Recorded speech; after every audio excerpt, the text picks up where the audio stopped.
So yeah, obviously this is a very exciting interview because I am talking not only someone I've previously worked with, but they are amazing rising star within the film industry, with their name coming up in conversations regarding aspiring filmmakers and whose body of work is building and gaining traction with film festivals. Um, so I would like to welcome and thank producer, writer, and director Sammy for joining us on Film Critic Live. Hi, thank you for having me. That's okay. It's so nice to see you again. Obviously, yeah, we both worked on some HBO show a while back, and like I've just always had you on Instagram, so I'm always just like stalking your progress in the film industry. Yeah, it Um, feels like a lifetime away now. it really does, it really does. But yeah, thank you so much for giving us a moment of your time and joining us on Film Critic Live. Um, I do just want to say, like, your filmography is actually incredible. Like, I was looking, and obviously, you did One of Your Dreams in 2020, Whisper of Hope, Rise Ball, Meat Raffle, like, and so much more. Like, you've done so much.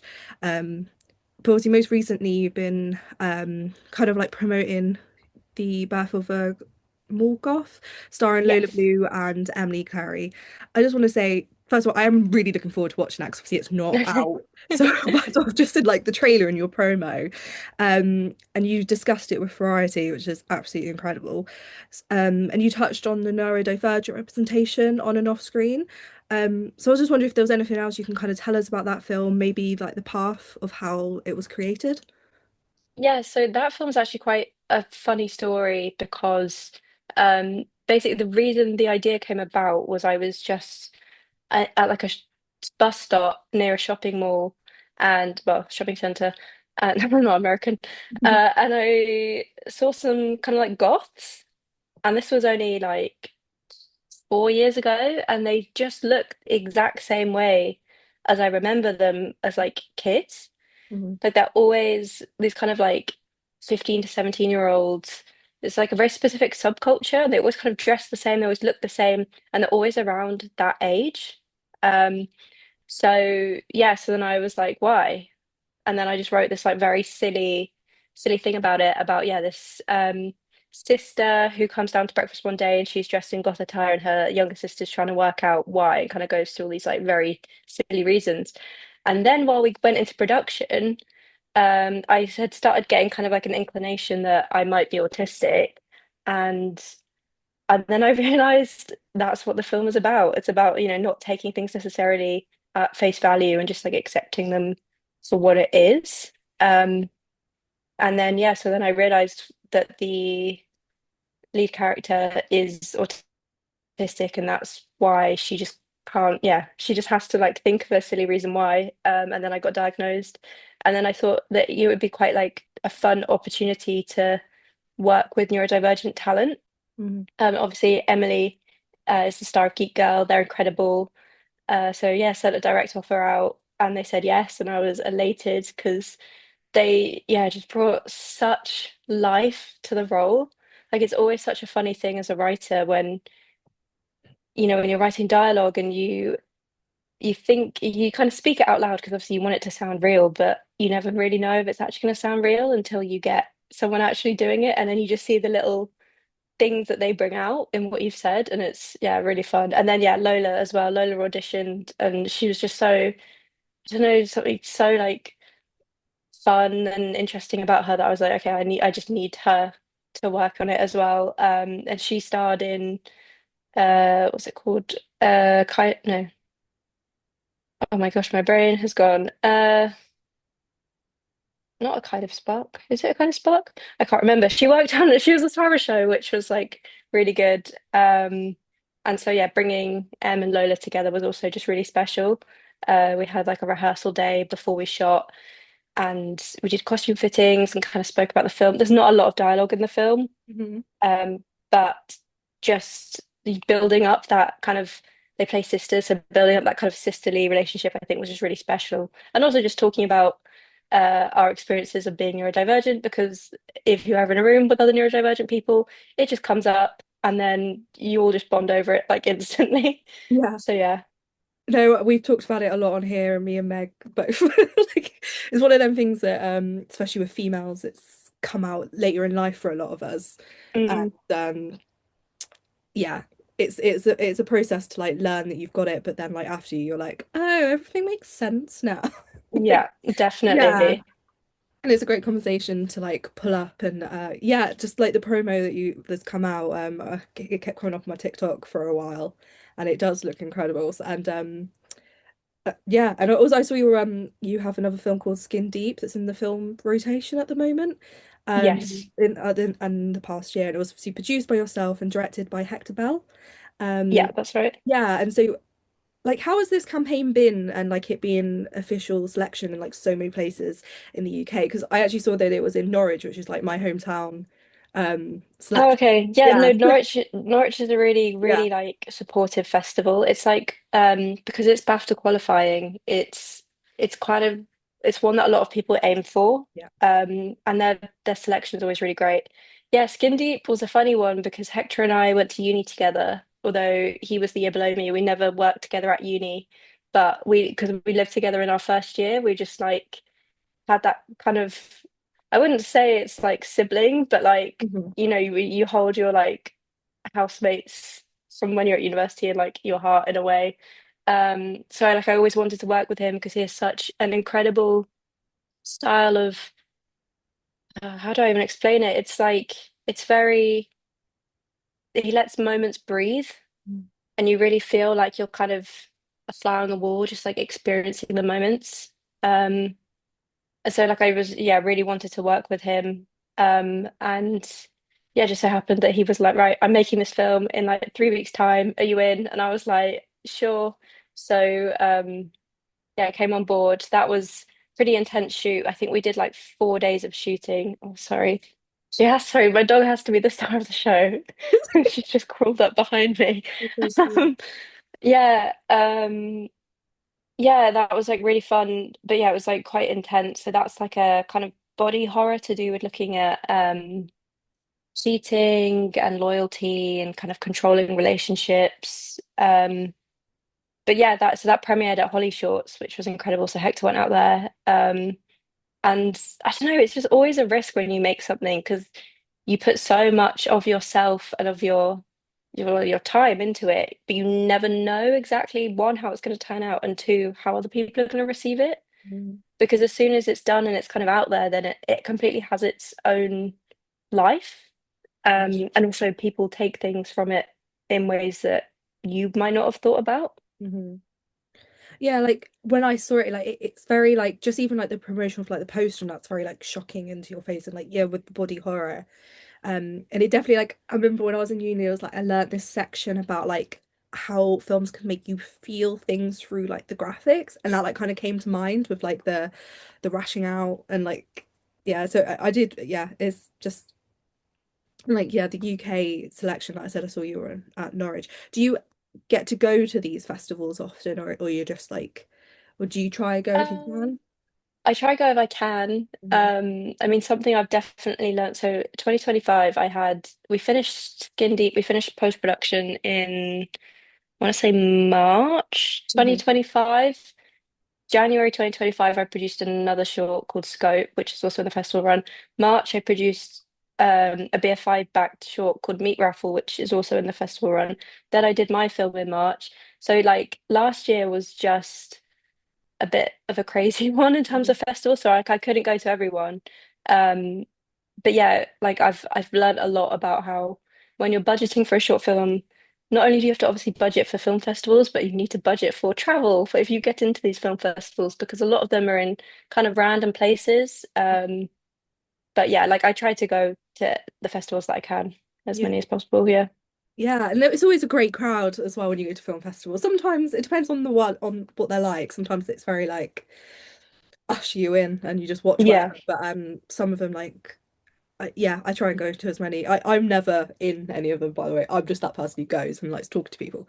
Um, but do you feel like because you've done like so many like you just said you just did a few films back to back, like do you feel like your approach to filmmaking has like developed and still developing like in your craft? Yeah, definitely. I mean, I think as well, going into all of the like 2025 kind of block I did was so yeah, I got diagnosed with autism in May. No, I don't even know when that was. No, 2024. But anyway, that then meant that when I was then going into these films, I kind of learned, okay, how can I actually look after myself as a producer? Because it's so easy for a short film when there's like no money, there's like no time. You've got to pull off so much in such a short amount of time. It's so easy to just give way more of yourself than is actually healthy. So yeah, as each project's been going on, I've been kind of learning like, okay, maybe when I get to a few days before the shoot, I need to make sure that, I have X sorted so that I'm not then worried so that I can actually, sleep for a few days before the shoot. Um, yeah, I've definitely been learning through each film. And also I feel like with every single project, to be fair, it's probably even with every single job, there's always something that like goes wrong or something that surprises you. So then it's, taking on that to the next job and like making sure that either, that doesn't happen again or just putting things in place. Because there's always going to be a fire to put out. It's just like making sure that previous fires don't happen again. No, that is true. It is true. Working in like production as well. Like it's just it's a ongoing um I always try and like describe being in like under producing and being in like production. It is just like you don't actually know what you do every day. You just put out loads of fires and just sort out loads of problems like constantly. Um but like especially with like short film, I do find it like really interesting because it's just an area I've never like worked in. Like like how it starts for you like for yourself or like when you're like writing and then like trying to pitch it to people, like how does the that process start for you and like with maybe like crewing and then in and then casting because obviously you write, produce and direct, but you don't always do all three in one. You Mhm. seem to like write and then also or produce someone else's work. So yeah, I was just wondering if there's a bit more of a process behind that. Yeah, I think this is also something that from last year I've like learned that I can now start to be a bit more picky Mm-hmm. with what I want to work on. Doesn't mean that, if I say no to a project, I don't ever want to work with that director again. Yeah. It's just like if I feel like the project isn't calling to me, then there's no point because you're gonna put at least half a year, if not a year to 2 years of your life into the film, at least from like pre-production all the way to like the end of the festival run. But yeah, like so I've been in terms of producing, I'd say the past few projects have been either people approaching me or through like friends, and then they kind of I don't know, they kind of like give me a little bit of information. I mean, it's the classic thing of like you give someone like a almost like an elevator pitch, and if you're in it, you're in it. Um, so yeah, I mean, I get people sending me scripts all the time, and I do read them. It's just like a lot of the time, yeah, if I'm not instantly like, oh my God, I need to see this made, or yes, I can like visualize it immediately, or like I need to be part of this. Like sometimes it's just like yeah, tricky to just jump on a project, especially with someone I don't know at all or don't have any like mutual connection with. But not to say I wouldn't, because I would. Like I've been speaking to a few people recently, Mhm. who I'd never worked with before, who I've just like met once briefly, and we've been talking about some projects. So it's not that it's not a possibility, but I think as a producer, you do kind of have to like look after yourself because, like I said, you're putting in so much time, and also it's just going to be so much work. Yeah. Being a producer, like it's sometimes it can be quite creative, but a lot of the time it isn't. Like it is a lot of like logistics, and I love logistics. I love doing that, but I don't know. I feel like that's why I also end up writing and directing things because I feel like I need that creativeness as well. Yeah. And then in terms of like trying to get projects off the ground as like a writer or a director, I'm still trying to work that out. I don't know. I find it so hard to focus with like I don't know, I find it hard to like come up with ideas a lot of the time Mhm. unless I suddenly have something. And then if I have an idea, it's like I have to write it there and then.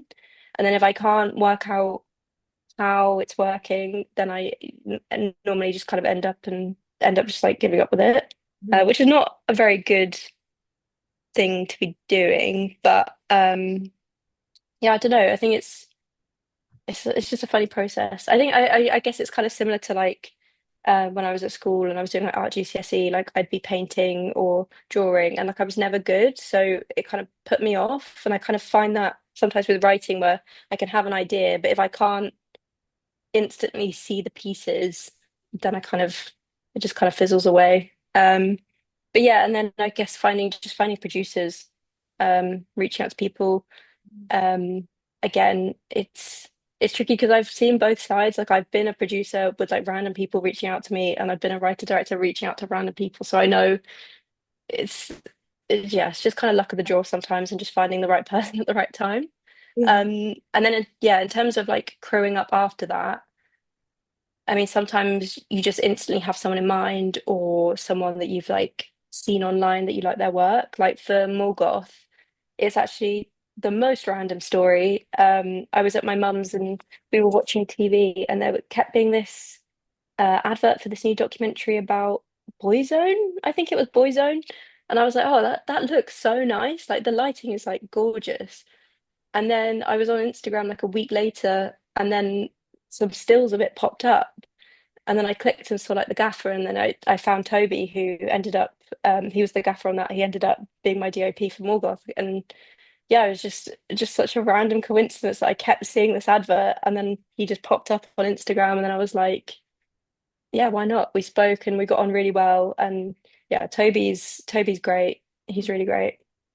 I know that's great. It's a great shout out and how like you ended up getting there. No, like being I can imagine like when you're like producing something, it does like absolutely just like take over your life, or even like when it's like your baby and you're directing, because when you're like working on someone else's like film or whatever, I guess you can kind of like leave it when you leave for the day, or you just show up on set. But when it's like basically becomes your baby, I can imagine it really just like takes over everything. But is there like anything that you like kind of get drawn to when like you're reading scripts, like because you're saying like you get a bit more pickier, which is completely I would as well if I was if I was you, because you don't want to burn out and you can't like do everything that comes your way. But like I assume like giving people like a little bit of a this is great, but it's not my areas. But what is your area? Like, is there any sort of like story themes or sort of characters that like kind of pull you?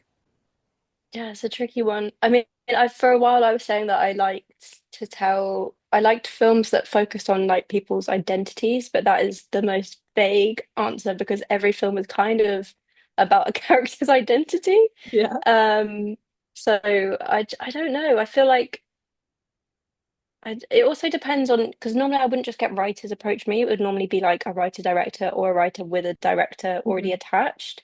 Um, so normally like not necessarily before, but after reading it or just before reading it, I would look at what the director's done and kind of see, what kind of themes have they tackled before? Would they, and then when I read it, it's like, would they be able to, what would they bring to this? Mhm. Um, I don't know, it's hard because again, like my slate from last year, like we have like a 70s thriller, which is like a metaphor for OCD, and then there was a black comedy set up, like a queer black comedy set up north at Christmas time in the 90s. And then Skin Deep is like a very modern kind of body horror, thrillery drama. So there are like, I don't know if there's like a specific thing. I think it's just when you read something and you're like, yeah, Yeah. I like it. Although I would say, and it's like really bad because I literally more goth every single scene is a different location. But like when I read a script as a producer and there's so many locations, and I just instantly I'm like, I know this is going to be a lot of work, Hmm. and that instantly puts me off. But yeah, like I said, when I wrote Mall Goth, like every scene is literally like a different room, a different look, a Yeah. different like it's so yeah, I can't really say that without kind of pointing the finger at myself. That's fine. It's Um two different sides. It's absolutely. yeah, but yeah, I don't know. I think just like interesting characters or an interesting dialogue or just like an interesting world. I think that's what it is. It's like Yeah, each your stuff film. always seems quite you bring the artist like to filmmaking. Like you don't seem to like Mm, do something that's like simple. You have that flair of like um bringing the other world to like otherworldy to your projects, which is it's refreshing because I don't feel like we have loads of that anymore, and like it's more experimental. yeah, I think as well like everyone has like a story Mm. to say, oh, that's the most cheesiest thing I've ever said. But everyone has like a different like world that they're imagining. So Yeah. like being able to like step into someone else's kind of world on the screen for like a little bit is Yeah. just so exciting and fun. Like, is there any like films or like characters that you would like to go back to? Like, is there anything that's like held to you, like maybe like from like your earlier shorts that you would like ever go, "Oh, if I could crack that again," or if you could ever like make something into a feature film? Yeah, so Woman of Your Dreams that I made, we shot that 2019. So that was like just after I graduated from uni. It's basically that film is about sleep paralysis and this girl who she basically keeps seeing like the same kind of sleep paralysis demon. Um, and that was inspired when I was at university. I kept having sleep paralysis because it's caused by stress. And at the time I was like obsessed with that idea. And I do think there's like something quite interesting into looking into kind of like our inner mind and like what we when our body's under stress, like what we see and how that affects us. So something like that could be quite interesting. I don't think I'd ever want to do like a straight drama. If Hmm. for myself, I don't think I'd ever want to do like a straight drama or a straight, I don't know, thriller or anything. I feel like that always needs to be like a little bit of humor in there because like life is just funny and we do just have these like ridiculous moments. Yeah. Um, but yeah. So yeah, I don't know. But then also like every film kind of like once you've had it, like it's its own thing. Not to Yeah. say like I wouldn't. I mean, Mall Goth I would love to either turn into like a series or a film. Hmm. It's like set in the early noughties. It's like it's very silly. Um, that's the thing at the moment that I would like love to. Like the others, I feel like they feel so like I've been there now and I've kind Yeah. of done that, and I don't really feel like I would need to expand on any of those previous ones.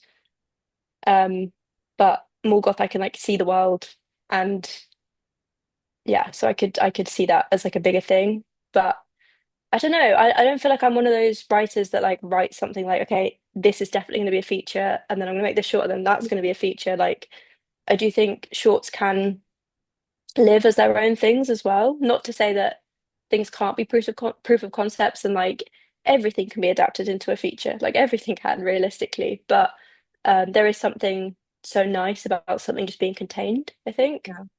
Yeah, I think one thing that I've like enjoy about your work is, and this is like the best way possible I can explain it. You know, like in like 2010s, like when Channel 4 used to do just some really amazing TV shows that were just like bonkers, but like they always caught the audience, and that it made like such like British like obviously like Misfits and stuff. Like they would actually give money to like, you know, Black Mirror and stuff. And that's always like when I've been looking into your stuff, that's kind of what it like gave me the edge of, and I think that's why I was like really enjoying it. Um Yeah, no, I think that's yeah. a massive compliment. Like that, that kind of it's really funny. My boyfriend and I were actually talking about this over the weekend because we shot a little that Toby, the DOP I mentioned before, he actually shot it. But we were working on this little short film that we did. It was just like one day, and my boyfriend kept saying, "Oh, this feels like it's very Channel 4, but like in Yeah. like a good way. Like it is such I think it, you know, yeah, like being late 20s, like those shows in Yeah. like the early 2010s like really shaped us. And Yeah. now there's a few shows like that still, like Big Boys, Hmm. incredible. I love Big Boys. Um Lucia Keskin's just come out with a second series of Things You Should Have Done. That Hmm. show is just the most ridiculous show I've ever seen, but it's so fun that the BBC have allowed her to just make this thing. Um, I think, yeah, like there are some shows out there. Like I do try and watch a lot of these kind of like small series that sometimes they're only one series, or if they're lucky, they'll get a second season. But I think that's so fun. Another great series is this series called Fun Boys on iPlayer. That is like the most one of the most ridiculous shows I've ever seen, but it's got so much heart and it's so good. And I feel like yeah, there's like such a space for emerging, well, filmmakers, writers, Yeah. directors, if they yeah, given like a bit of money to make like a series, like those literally are what shape the next generation. Yeah, it's definitely, I think like in the film and like British film industry, there's definitely been a bit of a mix between like obviously we had the whole streaming getting bigger and then a lot of money cuts.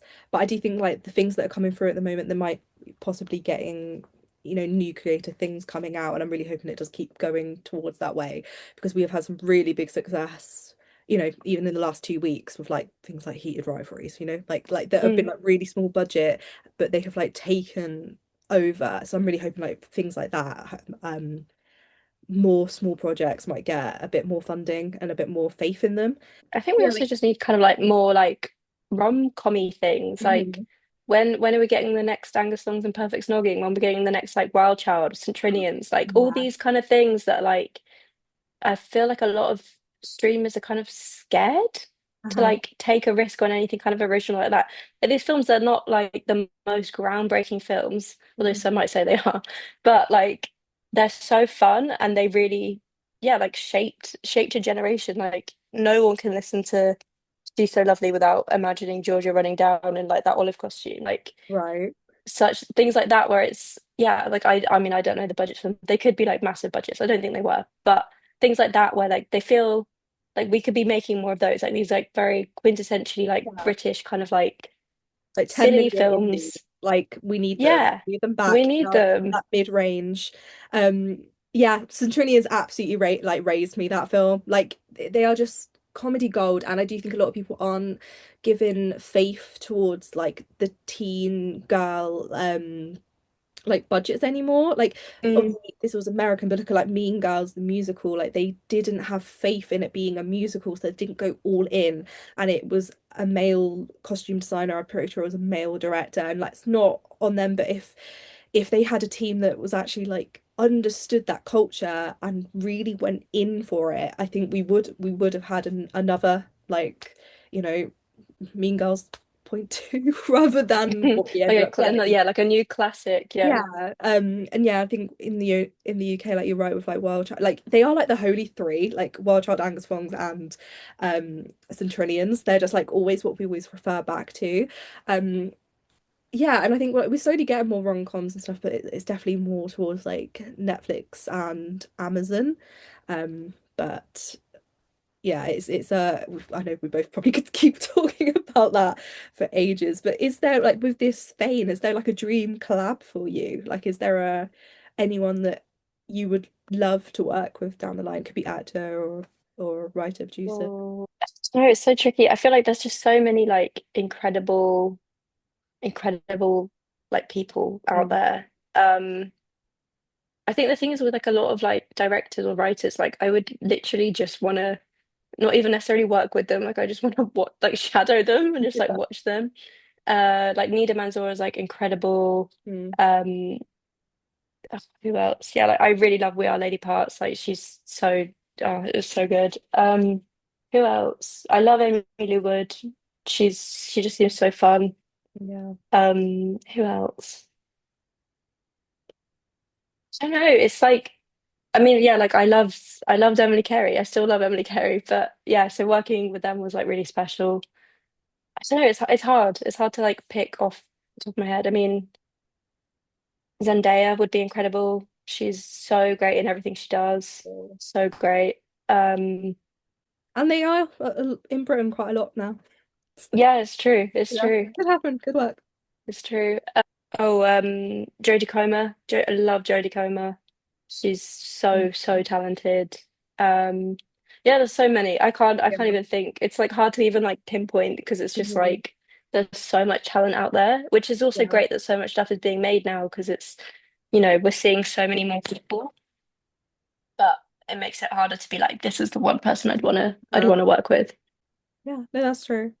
Um, Finally, is there like a role um in film crew that you think needs a shout out because they always kind of get forgotten? I always say like the art assistant, that's usually my person because they always have to run around with the blueprints. Like I think they Mm, get forgotten because they don't they're following their passion, but until they're allowed to like start designing themselves, they're usually just doing everyone's work for yeah. they're running around. I honestly would say runners. Yeah. Like they are the backbone. Like they're Mm. one of the most important roles on a film set. And a good runner is like worth their weight in gold, like genuinely. Like oh yeah, when you find a good runner and it's just like you're gonna go far. Like on Mall Goth we have this incredible runner called Tom who he just like knew what to do when we needed it, Mhm. without asking, like just always with a smile on his face. And I think, it's a funny thing because people think, you if you want to join the industry, you have to start as a runner. But then a lot of people who do that actually don't want to, I don't know, don't want to be like an AD or don't want to be in production. And actually, runner is completely the wrong job for them. Mm. But yeah, when you get a good runner, like yeah, they're the ones that keep everyone going. They're the ones that are offering Yeah. like the teas and coffees and the snacks and like keeping set tidy and throwing away rubbish and Yeah. doing things that we just you just mean that you could just get on with like just Mhm. making whatever you're making. So yeah, I don't know if that's a bit of a boring answer, but I just feel No, it's like not. I think you're like there is a reason like, runners come up so often because you're right about a good runner because sometimes like there are runners who completely understandable can come in so blind and don't understand what they're meant to be doing. But the ones that come in with such a can-do attitude and will ask loads of questions, and they just to any runners out there, it's not annoying if people ask questions. Like, and if someone does find that annoying, they're rude because we've all been there and it's how you learn. And honestly, it's if we, if someone makes me a cup of tea, I'm so grateful and I will never be like, um, like ignore them if they have a question about anything because we've all been there and we all know what it's like to have to run around and not understand what you're doing and learning as you go and it's so fast like fast paced sometimes for them. So yeah, absolutely runners. they are the backbone. Genuinely, I think it's crazy because obviously normally they're like the lowest paid on a set, Hmm. and but without them, it's you just notice such a difference. Just having that extra pair of hands sometimes, yeah, honestly can make the difference between getting an extra shot or not. Just from everyone, just everyone having the time to focus on, I don't know, setting up the lights and having hair and makeup and costume and all the checks ready because they've not had to worry about going to make a cup of tea or yeah. Well, thank you so much, by the way, for agreeing to do this little interview. um you've been incredible, like honestly, and I can't wait to see like what else you do and for some of your releases to actually come out for me to watch. So yeah, thank you so much. Do you want to like do a shout out for any of your social media or anything like that? Yeah, you can find me pretty much everywhere, I Mhm. think. Or at Samantha Locock. Yeah, Love that. Thank you so much. thank you.